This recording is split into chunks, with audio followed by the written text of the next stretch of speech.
A Comissão Europeia apresentou na quarta-feira a nova proposta para a redução de emissões de CO2 até 2040, recorrendo a créditos de carbono. Os críticos, como algumas instituições ambientais, já questionaram a credibilidade e a equidade do plano, alegando que os Estados-membros estão a transferir as suas responsabilidades em matéria de emissões de carbono para os países em desenvolvimento. Em entrevista à Euronews, Wopke Hoekstra explicou a sua posição sobre esta estratégia em que os países da União Europeia pagam a outros países para reduzirem as suas emissões de carbono. In this hugely complicated geopolitical world, there is a lot of value also for us in building more bridges with our friends in Africa and Latin America. Os créditos de carbono vão contribuir com 3% para a redução das emissões, mas os críticos argumentam que a ideia é miúpe e que a sua eficácia é difícil de verificar. Afirmam ainda que a Comissão está a destruir as disposições do Acordo Verde da União Europeia. O que se justifica a medida com a necessidade de equilibrá-la com a competitividade. There is some sort of a discrepancy between on the one hand economic growth and on the other hand climate action. And our job is to make sure that we continue with climate action, but do so in a way that works for our people, works for our companies and works for our economy. O objetivo para 2040 é apenas um passo no caminho antes de atingir a neutralidade carbónica apontada para 2050.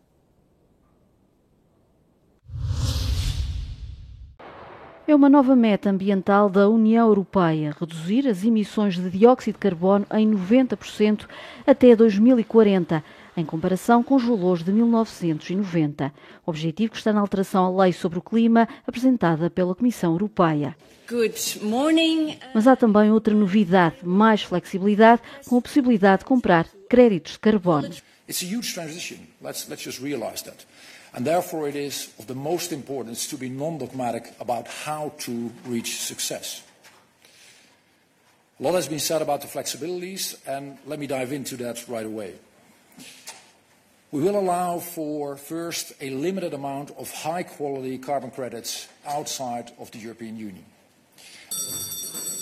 Bruxelas também garante que a União Europeia está no bom caminho em cumprir o objetivo anterior, reduzir as emissões em 55% até 2030. Mas também há vozes críticas, há ambientalistas a dizer que as novas propostas não estão a seguir todas as recomendações científicas para o clima.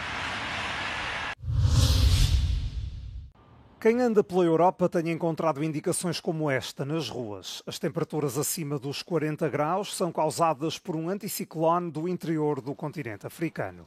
Foram emitidos avisos de calor para partes de Portugal, Espanha, Itália, Alemanha e Reino Unido.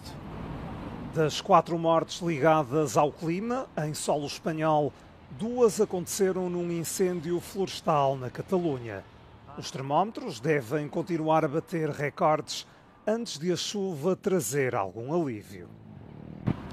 Pues no me gusta la piscina y entonces salgo al sol, no me importa y así es como lo llevo. Y beber mucho agua, por supuesto, y cuidarte un poco, ¿no? Em Roma, a população local e os turistas usaram várias estratégias para se refrescarem, desde guarda-chuvas transformados em guarda-sóis até à água das fontes e aos gelados. Itália comunicou 2 mortes devido ao calor. 2 homens que estavam em praias da Sardanha. O Ministério da Saúde do país colocou 18 cidades em alerta máximo.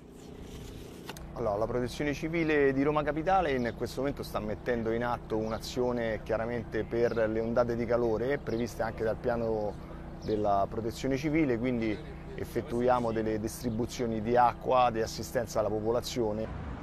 Em França, a canícula já fez 2 mortes e levou 300 pessoas para os hospitais.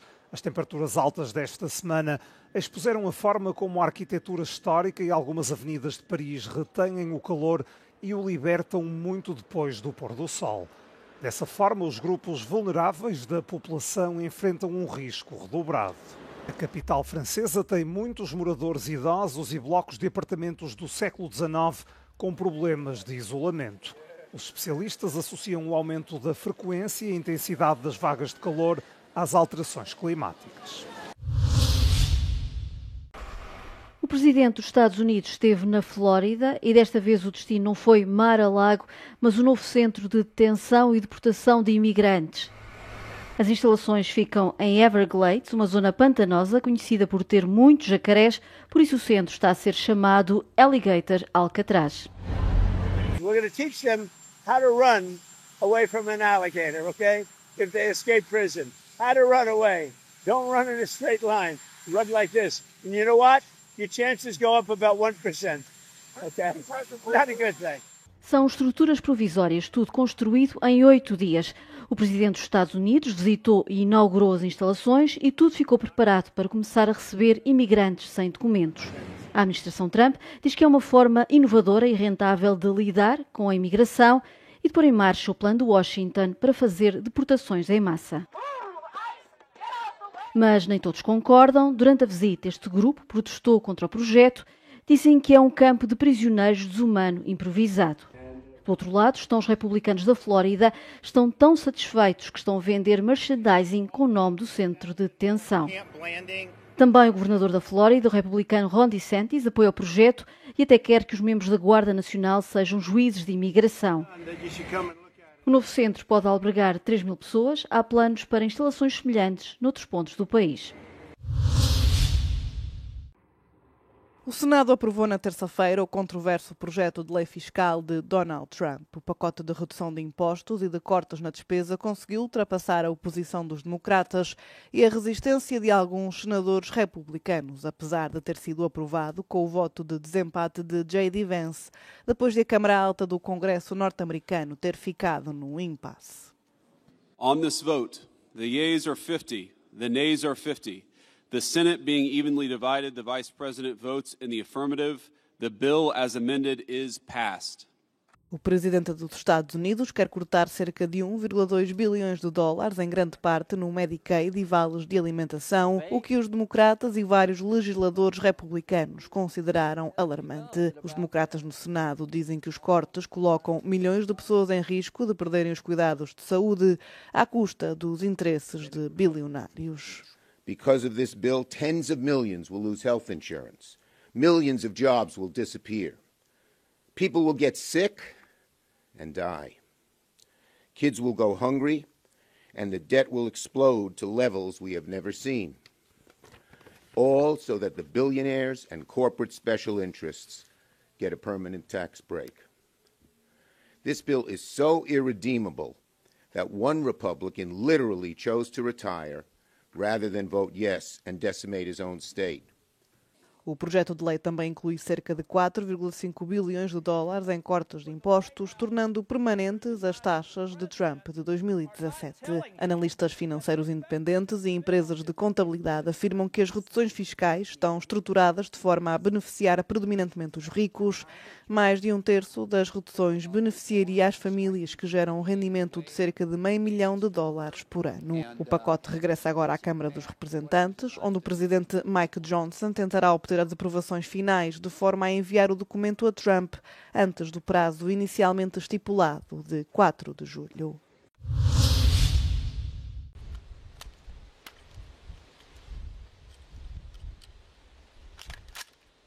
As mulheres dinamarquesas podem agora ser convocadas para um período de serviço militar obrigatório. A Dinamarca tornou-se no mais recente país do norte da Europa a adotar o serviço militar obrigatório com inclusão de género. De acordo com as novas regras aprovadas pelo Parlamento dinamarquês, as mulheres que completarem 18 anos serão inscritas num sistema de sorteio para o recrutamento militar em pé de igualdade com os seus compatriotas do sexo masculino. Uma decisão que ainda é objeto de debate.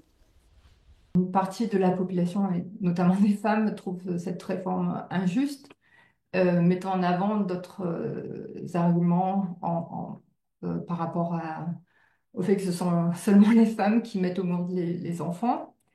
Mais pour une grande part de la population, c'est aussi important que les femmes aient accès au service militaire à égalité des hommes. Na Europa, o serviço militar é obrigatório para os homens em 10 países. O Parlamento norueguês votou o alargamento às mulheres em 2013, com a medida a ser implementada em 2016. Na Suécia, foi reintroduzido para ambos os sexos em 2017. Alterações que exigem medidas para garantir a igualdade de oportunidades nas forças militares. L'armée a mis en place plusieurs mesures. Ils vont d'abord essayer de voir quelle était l'étendue des problèmes par rapport aux harcèlements sexuels et à la discrimination des femmes au sein de l'armée. Et ils ont été assez clairs que c'était des comportements qui étaient malvenus dans l'armée. Na Letónia e Lituânia também se levantaram vozes a favor do serviço militar universal. As mulheres já estão integradas nos exércitos profissionais e representam cerca de 10% do pessoal militar na Europa.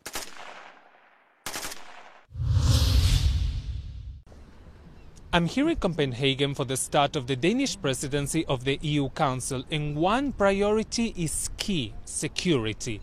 Denmark wants to ramp up defense spending across the European Union in order to build deterrence capabilities against Russia.